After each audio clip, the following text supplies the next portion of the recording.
everybody, welcome to a new lecture and today we are going to do fire and ice. इससे पहले हमने dust of snow अच्छे से cover कर लिया था with proper explanation and with the proper discussion of question answers, and today in this lecture I am going to start with you fire and ice. So this particular poem is also written by Robert Frost. मैं आपको already एक overview दे चुकी थी कि who is Robert Frost, but I'm going to again tell you about who was he. So Robert Frost was a famous American poet known for his simple language and using profound ideas. He often wrote about nature, human emotions and life experiences using ordinary situations to convey deeper meanings. ठीक है, तो वो एक American poet थे, अपनी simple language के लिए popular थे. उन्होंने ऑफन नेचर के बारे में, ह्यूमन इमोशंस के बारे में और लाइफ के एक्सपीरियंसेस के बारे में, ordinary situations to convey deeper meanings. वो ऑर्डिनरी सिचुएशंस से कोशिश किया करते थे कि डीपर मीनिंग निकल सके. His poetry combines simplicity with philosophical insight, making it popular among readers of all ages. ठीक है, तो उनकी जो पोएम होती थी उसमें सिंप्लिसिटी झलकती थी विद फिलोसॉफिकल इंसाइट्स. बहुत फिलोसॉफिकल इंसाइट्स होती थी जो हर एज के रीडर के लिए सुटेबल होती थी. And today we are going to talk about one such poem which is fire and ice. तो in the poem fire and ice, Frost uses the symbols of fire which represents desire, greed and uncontrolled passion, and ice which represents hatred, cruelty and indifference, to show that negative human emotions can destroy the world. तो इस particular poem में Robert Frost ने ice और fire दो चीज़ों का use करा है. Fire represents desire, greed and uncontrolled passion, versus ice क्या रिप्रेजेंट करती है? आइस रिप्रेजेंट करती है हेटरेड, क्रूअल्टी एंड इनडिफरेंस को, to show that negative emotions, जो इंसान के अंदर नेगेटिव इमोशंस होते हैं वो वर्ल्ड को डिस्ट्रॉय कर सकते हैं, या आप कह सकते हो एक इंसान की लाइफ डिस्ट्रॉय कर सकते हैं. ठीक है, so this is your poem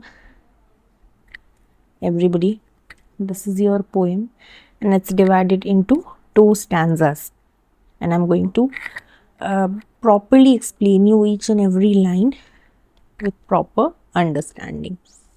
तो चलिए स्टार्ट करते हैं. पहले मैं आपको एक इंट्रोडक्शन दे देती हूँ about the poem. So introduction says fire and ice is a short but thought provoking poem by Robert Frost. अब देखो, फायर एंड आइस भी एक छोटी सी पोएम है but it's a thought provoking poem. इस पोएम को पढ़ने के बाद आपके अंदर थॉट्स आने शुरू हो जाएंगे. ठीक है, कि वेदर आइस और fire, what will destroy the world. ठीक है, in just 9 lines the poet talks about how the world might and. अब ये जो पोएम है ना, ये 9 लाइन्स में सिमटी हुई है. ठीक है, it's a combination of 9 lines, and these 9 lines talks us about how the world might end, किस तरह से दुनिया जो है वो ख़त्म हो सकती है. ठीक है, so he uses fire and ice as symbols to represent human emotions. ठीक है, अब वो फायर और आइस का यूज़ करते हैं ह्यूमन इमोशंस को पोर्ट्रे करने के लिए. जैसा मैंने आपको बताया था, डिज़ायर, ग्रीड, अनकंट्रोल्ड पैशन, ठीक है, इनडिफरेंस, क्रूअलिटी, इन सब चीज़ों के. ठीक है, तो fire symbolises desire, greed, ambition, anger and uncontrolled passions, versus ice symbolises hatred, cruelty, indifference and cold heartedness.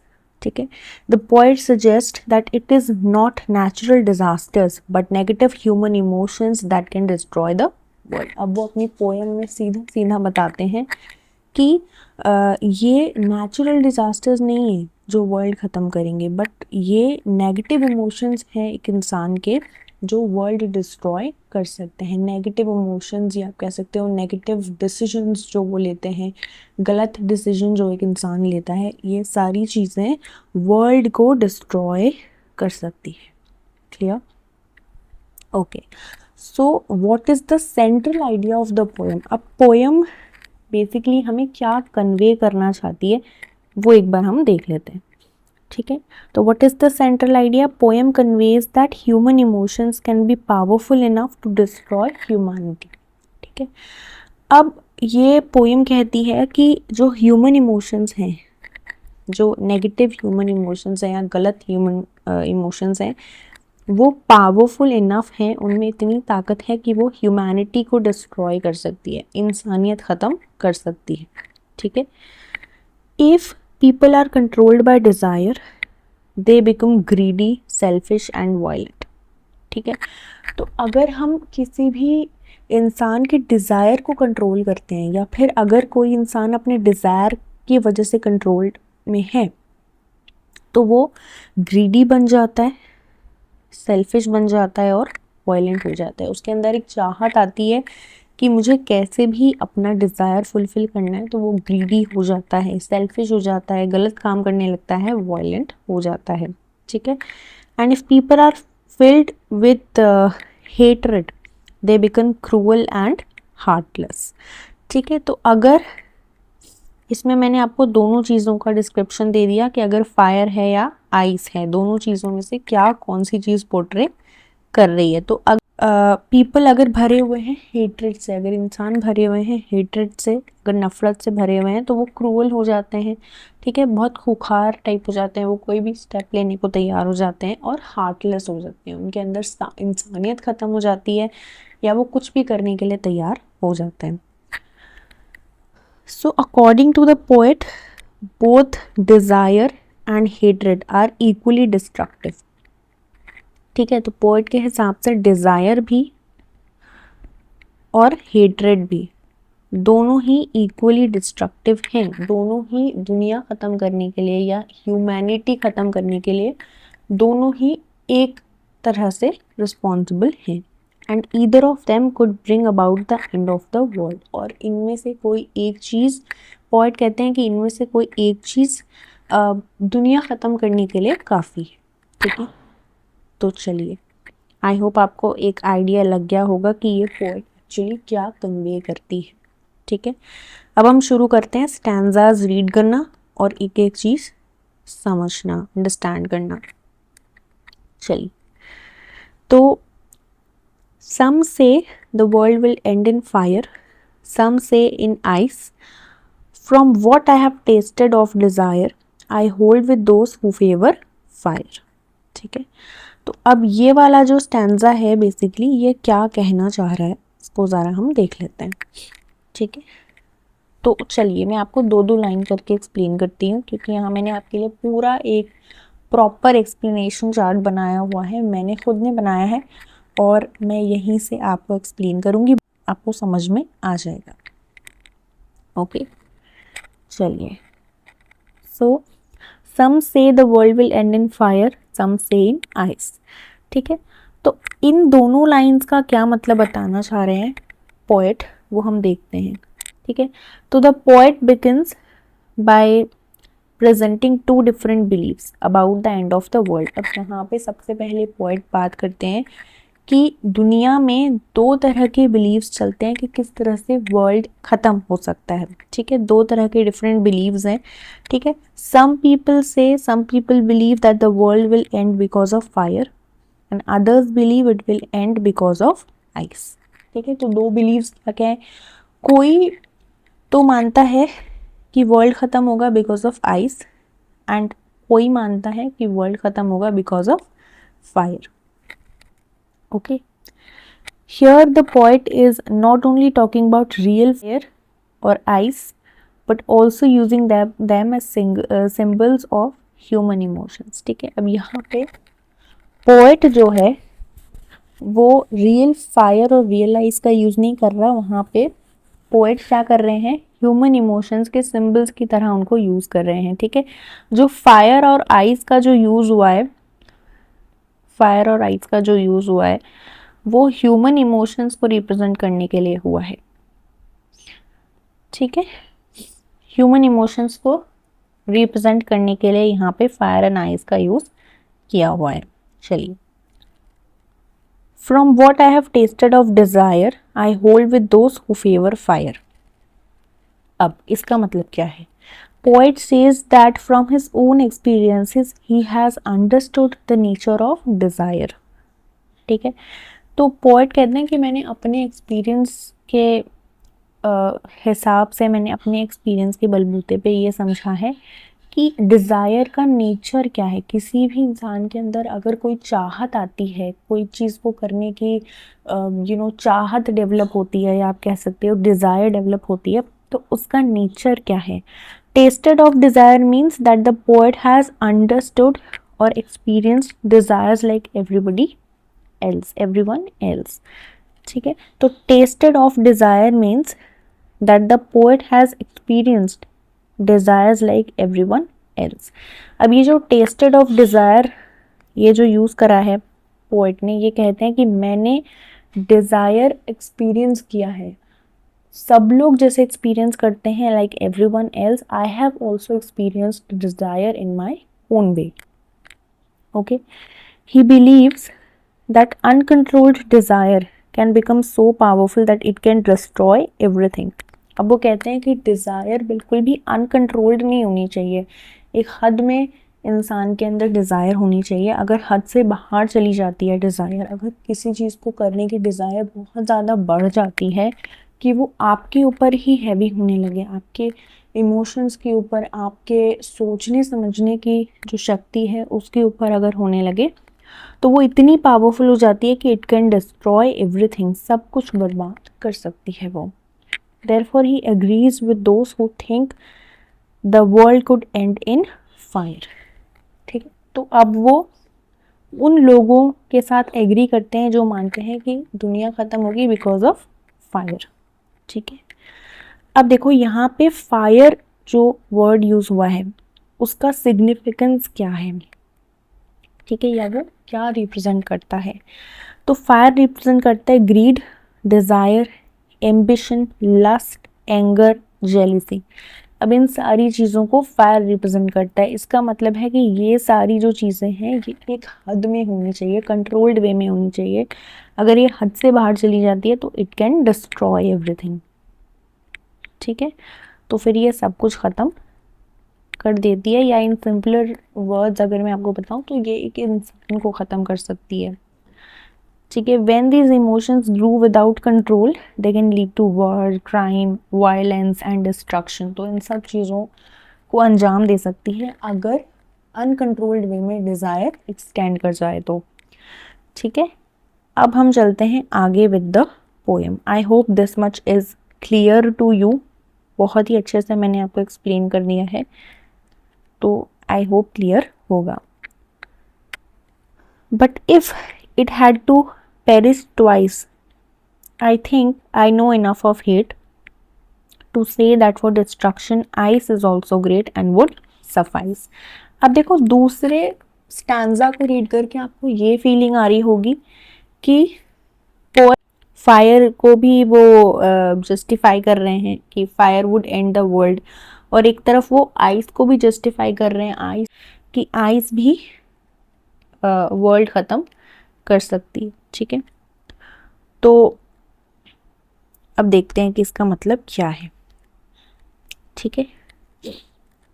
The poet imagines that if the world had to end a second time, ठीक है। अब first time के लिए तो he is with fire कि fire ख़त्म कर देगी, लेकिन अगर सेकेंड टाइम के लिए वर्ल्ड को ख़त्म होना हुआ तो he believes that ice could also destroy it, ठीक है। आइस भी डिस्ट्रॉय कर सकती है। मतलब एक तरह से वो दोनों ही चीज़ों के साथ एग्री करते हैं कि फायर और आइस दोनों ही वर्ल्ड ख़त्म करने के लिए केपेबल है। He has seen enough hatred in human beings to know that hate is just as dangerous as desire, ठीक है। अब वो कहते हैं कि मैंने इंसानों के अंदर इतनी हेट्रेड देखी है, इतनी नफरत देखी है कि मैं मानता हूँ कि जो हेट है, हेट या नफरत is as dangerous as desire, जितनी डेंजरस, जितनी खतरनाक मेरी नज़र में डिज़ायर है, उतनी ही खतरनाक मेरी नज़र में हेट्रेड भी है, नफरत भी है। ठीक है, because hatred makes people cruel, heartless, violent, unforgiving. ठीक है, these qualities can destroy relationships, societies and even civilizations। ठीक है, तो वो civilizations भी खत्म कर सकती है, relationships खत्म कर सकती है। hatred can actually destroy the relationships or it can end relationships in its way। ठीक है, therefore ice, that means hatred, is also capable of bringing destruction and would suffice, would be enough to destroy the world। I hope this is clear. ठीक है, अब देखो ये मैंने आपको already बता दिया है, तो ये मैं आपको दोबारा से नहीं बता रही हूँ, otherwise you would be little confused and I don't want to make you guys confused. तो मैंने आपको ये बता दिया था कि फायर क्या सिंबलाइज करती है, आइस क्या सिंबलाइज करती है। So I think I should move ahead now. अच्छा, अब देखो यहाँ आपकी चैप्टर की एक्सप्लेनेशन खत्म हो गई है। कुछ इंपॉर्टेंट पॉइंट्स हैं जो मुझे आपके साथ डिस्कस करने हैं। सबसे पहले तो लिटरेरी डिवाइसेस यूज़ होते हैं, वो मुझे आपके साथ डिस्कस करने हैं, बिकॉज पोएम में कई बार आप क्वेश्चंस देखोगे जो लिटरेरी डिवाइसेस से रिलेटेड आते हैं, तो मुझे आप लोगों को ये पढ़ाना भी इम्पोर्टेंट है, because I want you guys to be ready, 100% ready for your exams. ठीक है, मैं चाहती हूँ आपको सब कुछ आता हो। चलिए, तो सबसे पहले देखो सिंबलिज्म आता है यहाँ पे। ठीक है, symbolism is what, the entire poem is based on symbolism. Symbolism मतलब किसी चीज़ को सिंबलाइज करना, कैसे, ऐसे वर्ड्स को यूज़ करना जो किसी चीज़ को सिंबलाइज कर रहे हो। जैसे हमने यहाँ पे जो मेन वर्ड्स हैं हमारे, फायर और आइस। फायर तो रिप्रेजेंट करता है डिज़ायर को, ठीक है, या फिर पैशन को आप कह सकते हो, और आइस रिप्रेजेंट करता है हेट्रेड को। ठीक है, तो यहाँ पे जो पूरी पोएम का बेसिस बनता है एक्चुअली वो फायर और आइस पे ही बनता है। ठीक है, फिर आता है दूसरा मेटाफर। ठीक है, मेटाफर क्या, मेटाफर मतलब जो इमोशंस को रिप्रेजेंट कर रहा हो। जैसे fire and ice are metaphors because they represent emotions rather than actual fire and ice. अब यहाँ पे जो फायर और आइस यूज करा है, जो फायर एंड आइस जो वर्ड्स यूज करे हैं पोएट ने, वो actual fire and ice use नहीं करा है कि आग लगने से वर्ल्ड डिस्ट्रॉय होगा, या आइस से बहुत ज़्यादा ठंडा पड़ने से वर्ल्ड डिस्ट्रॉय होगा, ऐसा नहीं है। जो फायर और आइस जो वर्ड्स यूज करे हैं वो बेसिकली एक सिंबलिज्म की तरह यूज करे हैं, कोई चीज रिप्रेजेंट करते हैं। ठीक है, फायर और आइस क्या रिप्रेजेंट करता है, इमोशंस रिप्रेजेंट करता है। ठीक है, फिर आता है alliteration, repetition of consonant sounds. ठीक है, कॉन्सोनेंट साउंड मतलब ए, ई, आई, ओ, यू, इन पांचों वॉवल्स के अलावा जितने भी अल्फाबेट्स हैं आपकी इंग्लिश लैंग्वेज में वो सारे कॉन्सोनेंट्स होते हैं। I hope you know that much. तो जब हम कॉन्सोनेंट साउंड्स के रिपीटेशन के बारे में बात करते हैं वो होता है अलिटरेशन। जैसे फॉर एग्जांपल सम से, अब यहाँ पे आप देख सकते हो कि एस एस रिपीट हो रहे हैं, एस एस रिपीट हो रहे हैं, that means the repetition of the sound S. ठीक है, that is what is called alliteration. अच्छा, नेक्स्ट आता है एनाफोरा। अब एनाफोरा क्या है, repetition of words at the beginning of successive lines. ठीक है, सक्सेसिव लाइंस मतलब एक के नीचे दूसरी लाइन जो होती है उसमें। अब जैसे यहाँ भी सम से है, यहाँ भी सम से है। जब आप पहला स्टैंजा देखते हो पोएम का, लेट मी शो यू। देखो, जब आप पहला स्टैंजा देखते हो तो यहाँ भी यू कैन नोटिस सम से, यहाँ भी यू कैन नोटिस सम से।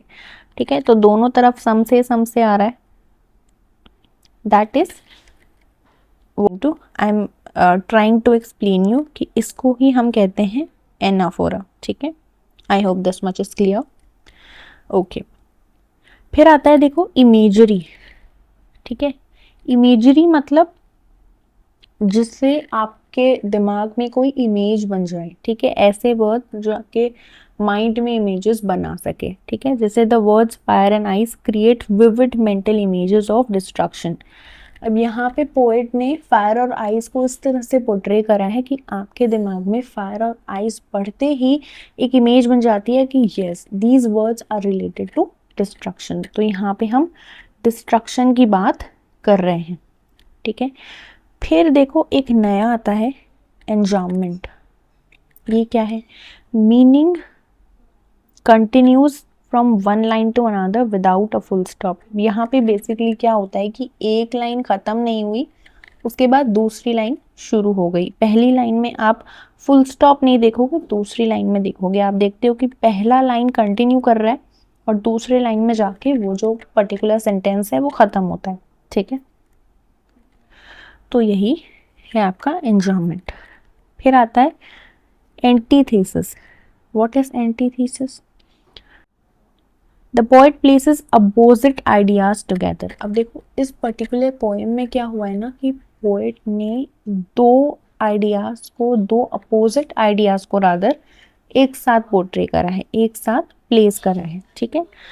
Fire and ice, these both are opposite things, and desire and hate, these both are opposite things। तो दोनों को एक साथ लाके एक पोएम में बहुत अच्छी तरह से रिप्रेजेंट करा है। इसका भी पोएट ने मीनिंग निकाल दिया है किसी न किसी तरह से। It is called antithesis. Clear? So I hope the literary devices are clear to you. अब थीम क्या है, ठीक है, ये भी एक इम्पॉर्टेंट चीज़ होती है टू डिस्कस। देखो थीम ऑफ द पोएम क्या है? Power of human emotions. Human emotions की पावर क्या है वो दिखाने की कोशिश करी है पोएट ने। डिस्ट्रक्शन कॉज्ड बाय ग्रीड, लालच की वजह से, ग्रीड की वजह से जो डिस्ट्रक्शन आ सकता है। Hatred and revenge. Moral responsibility, क्या मोरल रिस्पॉन्सिबिलिटी है ह्यूमंस की towards the society. Self control, इंसान के अंदर, खुद के अंदर सेल्फ कंट्रोल होना चाहिए, ठीक है। And human nature, the power of human nature और the nature of human nature, how a human nature functions in a society. Clear? अच्छा, अब देखो ये जो पर्टिकुलर पोएम है ना, ये हमें क्या सिखाती है, मोरल क्या है इस पोएम का। तो the poem teaches us that uncontrolled desires can destroy life, obviously. Hatred is equally dangerous as desire. People should control their emotions. People, लोगों के अंदर कंट्रोल होना चाहिए अपने इमोशंस को लेके। Love, kindness and understanding are necessary for a peaceful world. Clear? Tone क्या है, किस तरह की टोन का यूज करा है पोएट ने, ठीक है। तो क्या टोन है वो देखते हैं जरा। देखो tone is thoughtful, serious, philosophical and reflective. क्योंकि पोएट हमें इस पोएम के थ्रू कुछ सिखाना चाहते हैं, ठीक है। They want us to understand something, they want us to understand a very important thing कि हेट्रेड और डिज़ायर एक इंसान के अंदर कंट्रोल्ड वे में होनी चाहिए। अगर अनकंट्रोल्ड हुई तो it is sufficient enough to destroy the whole world or to destroy the human nature, human emotions, humanity. Yeah. The poet calmly reflects on the possible causes of humanity's destruction, as I told you. Yeah. अच्छा, अब देखो important word meanings एक बार discuss कर लेते हैं, ठीक है। तो यहाँ हमने देखा था perish। perish का मतलब क्या होता है? die। perish means die। and suffice means be sufficient। this is, I hope you should understand these particular things। बहुत ही easy से थे, ठीक है। तो we are done with perish, we are done with desire। favor means support। hate is intense dislike, ठीक है, किसी चीज़ से आप नफरत करते हो, that's called hate। destruction is complete damage and suffice means would be enough or would be sufficient। Clear? अच्छा, अब देखो एक बार मैं आपको समरी बता देती हूँ so that it will be a holistic thing for you. ठीक है, तो Robert Frost fire and ice explores the destructive power of two human emotions, desire and hatred. अब देखो रॉबर्ट फ्रॉस्ट की ये जो फायर एंड आइस है ये हमें क्या बताती है, डिस्ट्रक्टिव पावर, ह्यूमन इमोशंस के अंदर बेटा डिस्ट्रक्टिव पावर होती है। ठीक है, और दो ह्यूमन इमोशंस जो यहाँ पे पोर्ट्रे किए गए हैं वो कौन कौन से हैं, Dzire and hatred. Fire represent uncontrolled desires, ठीक है, such as greed and ambition, while ice symbolizes hatred and emotional coldness और heartlessness। ठीक है, इसको आप एक और चीज लिख सकते हो, अगर ये थोड़ा सा कंफ्यूजिंग है आपके लिए तो इसको लिख लो heartlessness, you can write this. ठीक है, ये वाला वर्ड बेसिकली आपके लिए थोड़ा इजी पड़ेगा। The poet believes that either emotion is capable of bringing about the end of humanity. ठीक है, ईदर इमोशन मतलब डिजायर भी सफिशिएंट है और हेट्रेड भी सफिशिएंट है, ठीक है, to bring the end of humanity, इंसानियत खत्म करने के लिए। Through this brief yet powerful poem Frost reminds us that the greatest threats to the world often come from within human nature itself. ठीक है, अब पोएट हमें क्या बताना चाहते हैं कि जो डिस्ट्रक्शन है, जो वर्ल्ड का डिस्ट्रक्शन है या जो ह्यूमैनिटी का डिस्ट्रक्शन है वो नेचुरल डिजास्टर से नहीं आता, वो इंसान के खुद के नेचर की वजह से आता है। ठीक है, the poet emphasizes that the real danger to the world is not natural forces but negative human emotions. By comparing desire to fire and hatred to ice, Robert Frost shows that both can destroy individuals' relationships and even the entire world if left unchecked. ठीक है, अगर ध्यान नहीं दिया गया तो। The poem encourages readers to practice self-control, compassion and understanding. ठीक है, I hope this much is clear. So here we come to an end of the discussion of the whole poem. पूरी पोएम अच्छे से discuss हो गई है, एक एक स्टैंजा, एक एक वर्ड मीनिंग के साथ। I hope this much was clear to you. अब इसी लेक्चर में मैं आपको क्वेश्चन आंसर्स भी करा देती हूँ, like the previous one we did. ठीक है, तो इसमें हम क्वेश्चन आंसर्स भी डिस्कस कर लेते हैं। ठीक है, so we have got 3 questions for you. Poem में जनरली जो क्वेश्चन आंसर्स होते हैं वो कम ही होते हैं और छोटे छोटे होते हैं, इतने बड़े नहीं होते हैं। ठीक है, so the first one is there are many ideas about how the world will end. Do you think the world will end someday? Have you ever thought what would happen if the sun got so hot that it burst और grew colder and colder? तो ये question पूछ रहा है कि बहुत सारे ideas हैं कि किस तरह से वर्ल्ड एंड होगा। तो आपको लगता है कि कभी दुनिया ख़त्म होगी? और क्या आपने कभी सोचा है कि क्या होगा अगर सन बहुत गर्म हो जाए कि वो फट जाए, या फिर सन हो ही नहीं, इतनी ठंड पड़ जाए और इंसान जम जाए, बिल्कुल भी हॉट, कुछ भी गर्म हो ही ना। ठीक है, तो ये क्वेश्चन है, अब इसका आंसर मैं आपके साथ एक बार डिस्कस कर लेती हूँ। चलो, तो there are definitely many ideas about how the world will end. I too believe that the world will end someday, as anything that has a beginning will have an end. तो बहुत सारे ideas बताए गए हैं कि किस तरह से वर्ल्ड ख़त्म होगा, और आई टू बिलीव, मैं भी मानती हूँ कि वर्ल्ड किसी न किसी दिन ख़त्म होगा, because everything that has a beginning has an and. ठीक है, कोई भी चीज़ अगर शुरू हुई है तो उसको ख़त्म होना पड़ेगा। This stands true for the world also, अब ये वर्ल्ड के लिए भी अप्लाई होता है। So if the sun got so hot that it burst, the whole of the earth would perish immediately, as no part of the earth can bear the heat of that intensity. तो अगर ऐसा कभी होता है ना कि सन इतना गर्म हो गया कि वो फट गया, तो एक तो दुनिया जो है वो एक सेकंड में ख़त्म हो जाएगी, बिल्कुल उसको टाइम ही नहीं मिलेगा कुछ भी सहन करने का, बिकॉज वो इंटेंसिटी बियर अप करने की पावर नहीं है अर्थ के अंदर। But if the sun grew colder and colder, everything will come to an end, as without sunlight life will end. ठीक है, विदाउट सनलाइट भी लाइफ नहीं है, और अगर ज़्यादा सनलाइट हो गया, ज़्यादा गर्मी हो गई, जो है सन जो है वो ज़्यादा गर्म हो गया, तो भी वर्ल्ड ख़त्म हो जाएगा. Clear? So it was as simple as that. For frost, what do fire and ice stand for? Here are some ideas. ठीक है, फ्रॉस्ट के लिए फायर एंड आइस का क्या मतलब है? तो फ्रॉस्ट के लिए ये जो वर्ड्स आप देख रहे हो ना, इन वर्ड्स के बेसिस पे हमें डिस्कस करना है. तो ये वर्ड्स एक बार आप देख लो, फिर मैं आपको आंसर बताती हूँ. ठीक है, तो fire stands for greed, avarice, lust, conflict and fury.